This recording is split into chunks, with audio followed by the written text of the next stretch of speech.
কোনোবা এজনে ক'লে যে শিৱসাগৰখন ধুবুৰী বনাম বুলি, আৰু সেই কথাটোক লৈ এতিয়া বহুতে প্ৰতিক্ৰিয়া সৃষ্টি কৰি আছে। আপোনালোকে ইমান প্ৰতিক্ৰিয়া নিদিব, কাৰণ আপোনালোকে যিমানেই প্ৰতিক্ৰিয়া দিব তেওঁলোকে সিমানেই এনেকুৱা ধৰণৰ মন্তব্যবিলাক দাঙি ধৰিব। তো আপোনালোকে তেনেকুৱা ধৰণৰ মন্তব্যবিলাক শুনি ইমান প্ৰতিক্ৰিয়া নিদিব, ঠিক আছে? অতি শীঘ্ৰে আহি শিৱদৌলৰ সন্মুখত তামোল পাণ দি আঁঠু কাঢ়ি ক্ষমা খোজক, আৰু নহ'লে এখন যুঁজ দীঘলীয়া হ'ব। আৰু মোৰতো মনে নধৰে যে আপোনাৰ সাহস আছে ইয়াত আহিবলৈ, কিন্তু আমাৰ সাহস আছে আপোনাৰ ঘৰত যাবলৈ, আৰু ক্ষমা খুজিব লাগিব, নহ'লে শিৱসাগৰ বন্ধ কৰি দিয়া হ'ব, উজনি অসম স্তব্ধ কৰি দিয়া হ'ব। আৰু তাৰ বাবে বিজেপি চৰকাৰ দায়ী হ'ব। এৰেষ্ট কৰি দিয়ক না, ৰেজাউল কৰিম চৰকাৰক লগালগে এৰেষ্ট কৰি জেলত ভৰাই দিয়ক। আজি এজন মানুহে শিৱসাগৰক ধুবুৰী বনাম বুলি কৈছে, মানে শিৱসাগৰক বাংলাদেশ বনাব। আৰু এই সময়খিনিত এটা কথা একদম স্পষ্টকৈ কৈছোঁ যে আমাৰ ভৱিষ্যত প্ৰজন্ম ক'ত খোজকাঢ়িব।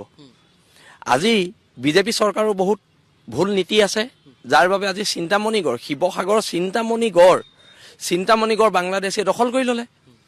আমি 2016 চনৰ পৰা চিঞৰি আছোঁ যে চিন্তামণিগড়ত উচ্ছেদ হ'ব লাগে। আৰু আপুনি চাব, আমি চিন্তামণিগড়ত উচ্ছেদ হ'ব লাগে বুলি ক'লোঁ, ৰংঘৰ চাৰিআলিত সাম্প্ৰদায়িক ধ্বনি হ'ল, আৰু সেই সাম্প্ৰদায়িক ধ্বনি দিয়া মানুহকেইটাক সহায় কৰি পেলাই শিৱসাগৰত নাগৰিক সভা হ'ল। কিন্তু শিৱসাগৰত নাগৰিক সভা কি বুলি হ'ব লাগিছিলে?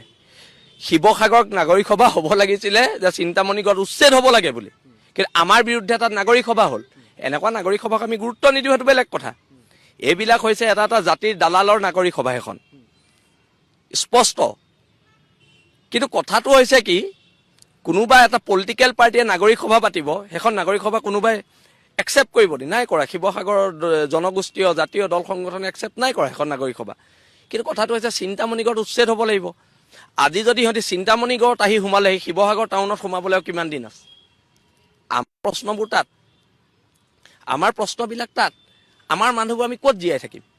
আজি মুখ্যমন্ত্ৰীয়ে যিমানেই কথা নকওক কিয় তেওঁ চিন্তামণিগড়ত কৰিব পৰা নাই, উচ্ছেদ কৰিব পৰা নাই?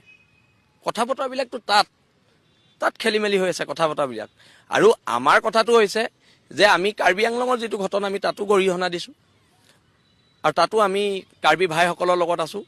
কিন্তু সেই বুলি কোনোবা ৰেজাউল কৰিম চৰকাৰে শিৱসাগৰ ধুবুৰী বনাম বুলি ক'ব, বাংলাদেশী মূলৰ এজন মানুহে, আমি শুনি থাকিম, এই কথা বতৰাবোৰতো নহ'ব। ইয়াৰ বিৰুদ্ধে আজি প্ৰতিবাদ আছে, আজি সন্ধিয়া 5 বজাৰ পৰা প্ৰতিবাদ আছে। আৰু মই পুনৰ কৈছোঁ, শিৱসাগৰ সেই তথাকথিত বুদ্ধিজীৱীসকলে এদিন চিন্তামণিগড়ক লৈ এখন ৰাইজৰ মেল দিয়ক, ৰাইজৰ সভা দিয়ক, নাগৰিক সভা দিয়ক, কি দিয়ে দিয়ক, তেওঁলোকৰ যিখিনি ভাষাৰে যিখিনি দিয়ে তেওঁলোকে দিয়ক। গৌৰৱ গগৈ জিকিছে ক'ৰ পৰা? জিকিছে ইয়াৰ পৰা, আমাৰ খিলঞ্জীয়া মানুহৰ ভোটত জিকিছে। জিকাৰ পিছত গৌৰৱ গগৈয়ে শিৱসাগৰক ধুবুৰী বনাম বুলি কোৱাৰ পিছতো আচলতে প্ৰথম ক্ষমা খুজিব লাগে গৌৰৱ গগৈ, তাৰপিছতহে ৰেজাউল কৰিম চৰকাৰৰ কথাটো আহে। কিন্তু এতিয়া কথাটো হৈছে, যদি ইয়াত অনা অসমীয়া মানুহে এজনী ছোৱালীক প্ৰহাৰ কৰোঁতে ৰাজহুৱাকৈ ক্ষমা খুজিবলগীয়া আমি এটা পৰিস্থিতিৰ সৃষ্টি কৰিছিলোঁ, খুজিছিলে, এতিয়া কথাটো হৈছে ৰেজাউল কৰিম চৰকাৰে ইয়াত আহি ক্ষমা খুজিব লাগিব। আৰু নহ'লে এখন আৰু ইলেকশ্যনলৈকে এখন বৰ ডাঙৰ যুদ্ধ হ'ব। কাৰণ আমাৰ কাৰণে ইলেকশ্যন ডাঙৰ বস্তু নহয়, আমাৰ কাৰণে জাতি ডাঙৰ বস্তু। মোৰ কাৰণে শিৱসাগৰ ডাঙৰ বস্তু, মোৰ কাৰণে শিৱদৌলৰ উচ্চতা ডাঙৰ, মোৰ কাৰণে বৰপুখুৰী বিশালতা ডাঙৰ, মোৰ কাৰণে নিৰ্বাচন ডাঙৰ নহয়। আৰু সেইকাৰণে মই এইখিনি কথা কৈছোঁ যে বীৰ লাচিত সেনা-অসমে যদি ক্ষমা নোখোজে, তেতিয়াহ'লে পৰিস্থিতিবোৰ বেয়ালৈ যাব। আৰু সাম্প্ৰদায়িক মন্তব্য তেওঁলোকে কৰিছে, আমি আজিলৈকে নাই কোৱা। আৰু শিৱসাগৰ টাউনৰ পৰা 1 কিলোমিটাৰ দূৰতে সাম্প্ৰদায়িক দেখোন কথা বতৰাবিলাক চলিছিলে কেইদিনমান আগতে, যে অসমীয়া ল'ৰা পালে কাটি মাৰি শেষ কৰি দিম বুলি কৈছিলে। পুলিচৰ আগতে সেইবিলাকতো নাটক হৈ আছিলে। পুলিচৰ উপস্থিতিত দা লৈ গোটেই মানুহবোৰ ওলাই আহিছিলে।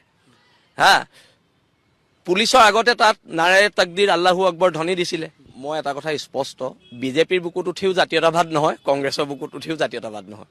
855টা ল'ৰা হত্যা কৰিছে কংগ্ৰেছে, 5টা ল'ৰা হত্যা কৰিছে বিজেপিয়ে, তেওঁলোকৰ বুকুচাত উঠি জাতীয়তাবাদ নহয়। যদি কোনোবাই কংগ্ৰেছ কৰিছে কংগ্ৰেছ কৰক, তাত আপত্তি নাই। কোনোবাই যে বিজেপি কৰিছে বিজেপি কৰক, কিন্তু জাতীয়তাবাদটো যদি ভুৱা কৰিবলৈ যায় তাত আমাৰ আপত্তি আছে। কাৰণ মানুহৰ কেৱল নিৰ্বাচনত জিকাটোৱে লক্ষ্য বা উদ্দেশ্য হ'ব নোৱাৰে, আদৰ্শ জীয়াই ৰাখিব পাৰে। সেইসকল কিন্তু নীৰৱ কালিৰ পৰা আমি দেখিছোঁ, সততে তেওঁলোকে লম্পজম ইলেকশ্যন জিকিব লাগে, MLA হ'ব লাগে, হয় নাই? আৰু আমাৰতো এনেকুৱা ধৰণৰ কোনো মটিভ নাই। আমি আহি পেলাই ঘৰৰ পৰা ওলাই আহি কেপিচিয়েলি চাহ একাপ খোৱাটোৱে আমাৰ কাৰণে শান্তিৰ কথা। কিন্তু এটা কথা হৈছে, জাতিক গদ্দাৰি কৰিব দিয়া নহ'ব আৰু ৰেজাউল কৰিম চৰকাৰৰ বিৰুদ্ধে ব্যৱস্থা বা প্ৰয়োজনত পিটন হ'ব। কোনোবাই আমাক ক'ব শিৱসাগৰ ধুবুৰী বনাম, আমি শুনি থাকিম। কেনেকুৱা কথা দাদা, মোক আপুনিয়ে কওকচোন। হা, ভয়ানক কথা। আজি মই ৰাতিপুৱা ওলাই আহিছোঁ, গোটেই মানুহে মোক বেৰি বেৰি ধৰিছে। আমি শিৱসাগৰৰ মানুহ কেনেকৈ জীয়াই থাকিম? ভয়ানক নে? ভয়ানক। সেইদিনা চিন্তামণিগড়ৰ পৰা বহু মানুহ আহিছে, মোক লগ কৰিছে যে চিন্তামণিগড় আমাৰ হাতৰ পৰা গুচি গ'ল। কেনেকৈ হ'ব? আৰু ইয়াত প্ৰেছ মিট দিবলৈ সাহস কৰে যে চিন্তামণিগড়ত বোলে বিল আছিথেনে বাংলাদেশে কথা ক'ব নোৱাৰিব। এনেকুৱা ধৰণৰ প্ৰেছ মিট দিবলৈ সাহস কৰে। আৰু সেইবোৰ মানুহৰ সমৰ্থনত ইয়াত নাগৰিক সভা পাতে। অতি শীঘ্ৰে আহি শিৱদৌলৰ সন্মুখত তামোল পাণ দি আঁঠু কাঢ়ি ক্ষমা খোজক, আৰু নহ'লে এখন যুঁজ দীঘলীয়া হ'ব। আৰু মোৰতো মনে নধৰে যে আপোনাৰ সাহস আছে ইয়াত আহিবলৈ, কিন্তু আমাৰ সাহস আছে আপোনাৰ ঘৰত যাবলৈ। কিন্তু এটা কথা, যদি আপুনি ইয়াত আহি মাফ নোখোজে, কাৰণ জাতীয়তাবাদ কেৱল মাৰোৱাৰী মানুহক আঁঠু কঢ়োৱা জাতীয়তাবাদ আমিও নকৰোঁ। যেতিয়া আঁঠু কঢ়াব লাগিছিলে কঢ়ালোঁ, কিন্তু জাতীয়তাবাদ হৈছে বাংলাদেশী মানুহে শিৱসাগৰ দখল কৰিম বুলি ক'লে আকৌ মনে মনে বহি থকাটো জাতীয়তাবাদ নহয়। সেইটো স্পষ্ট কথা। এইটো জাতীয়তাবাদ হ'ব আৰু ক্ষমা খুজিব লাগিব, নহ'লে শিৱসাগৰ বন্ধ কৰি দিয়া হ'ব, উজনি অসম স্তব্ধ কৰি দিয়া হ'ব। আৰু তাৰ বাবে বিজেপি চৰকাৰ দায়ী হ'ব। এৰেষ্ট কৰি দিয়ক না, ৰেজাউল কৰিম চৰকাৰক লগালগে এৰেষ্ট কৰি জেলত ভৰাই দিয়ক। কি আপত্তি আছে? আমাৰ ল'ৰাটো এতিয়াও জেলত সোমাই আছে। এৰেষ্ট কৰি জেলত ভৰাই দিয়ক, নহ'লে উজনি অসম বন্ধ কৰি দিয়া হ'ব, স্তব্ধ কৰা হ'ব, প্ৰয়োজনীয় নিৰ্বাচন বৰ্জন কৰা হ'ব।